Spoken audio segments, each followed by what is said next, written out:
On testing, sir, you said we have to do better, but public health officials have been saying for months you need to surge rapid tests for just this moment. Is it a failure that you don't have an adequate amount of tests for everyone to be able to get one if they need one right now?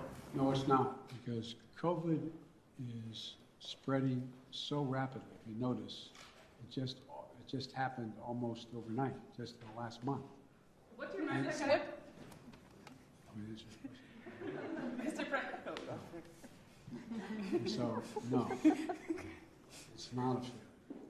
But the alarm bell went off. I don't think anybody anticipated that this was going to be as rapidly spreading as it did.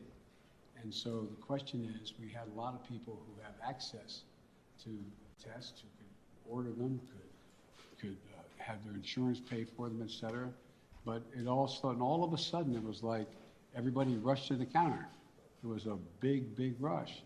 And I knew that was coming, so what I tried to do was meet with the companies and use the Defense Production Act to get 500 million more tests and figure out how to get them to their homes, get them on the shelves in the store. I mean, so that's what it's all about. Yes. Mr. President, what's your message to Americans who are trying to get tested now and who are not able to get tested and who are wondering what took so long to ramp up testing?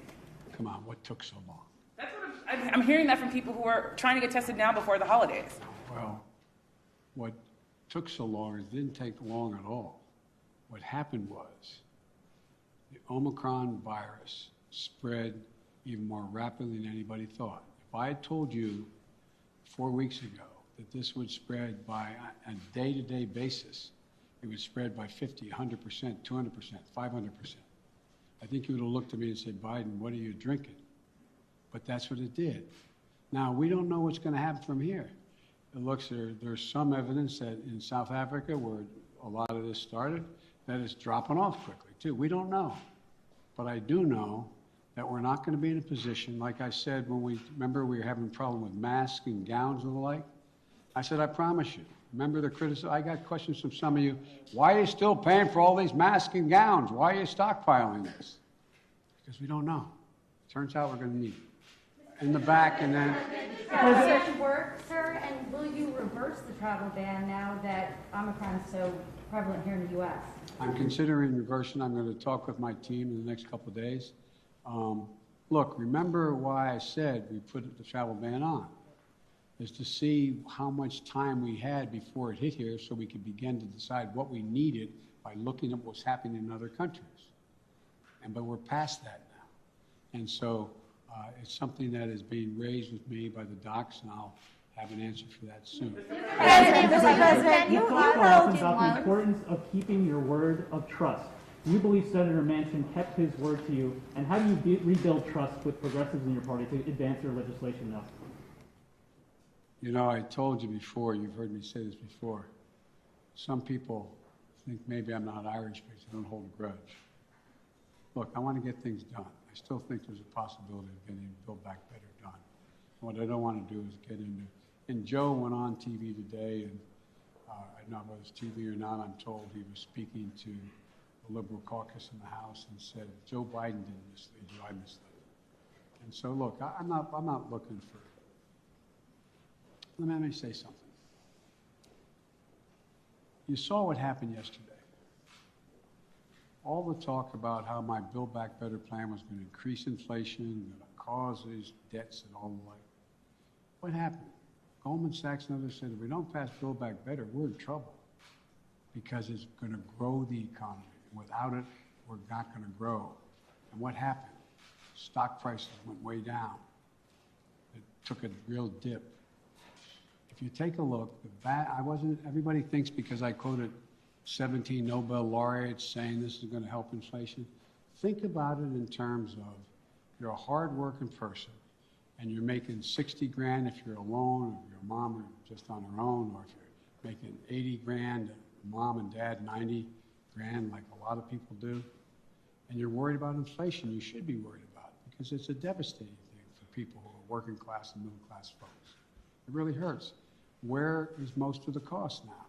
The cost is finding in gasoline, even though I even though I was able to bring it down 12 cents a gallon, will come down more, I believe. We talked about what the cost in food prices going up, et cetera. But look what's in Build Back Better. Child care. You can reduce it by up to 70%. That'll be the difference between 20 million women who aren't back in the workforce being able to go back if you pass it. We're talking about health care, insulin.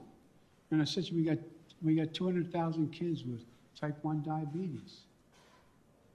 You know what it's costing? It cost somewhere between 10 cents and $10 to come up with a formula, okay? A while ago, right? You know what it's costing on average? $560, $640 a month, up to $1,000 a month. What do you do if you're a mom and a dad working with minimum wage, busting your neck?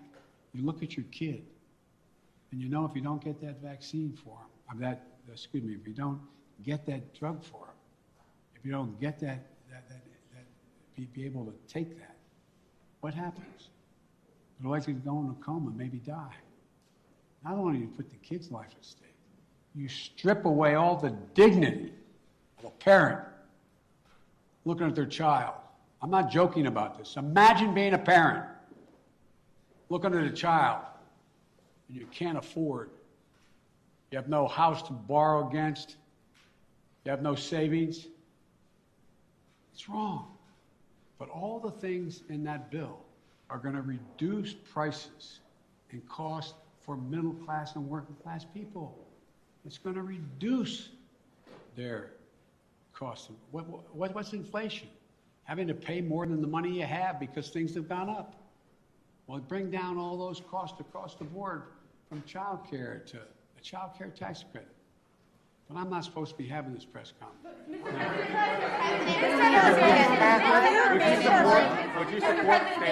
Mr. President, did Senator Manchin break his commitment to you? When you announced the framework, the White House says that all 50 senators were believed to get behind it, all 50 Democratic senators. So did Senator Manchin break his commitment to you? Senator Manchin and I are going to get something done. Thank you. Sir, do you still have the card with the death? Ukraine, sir.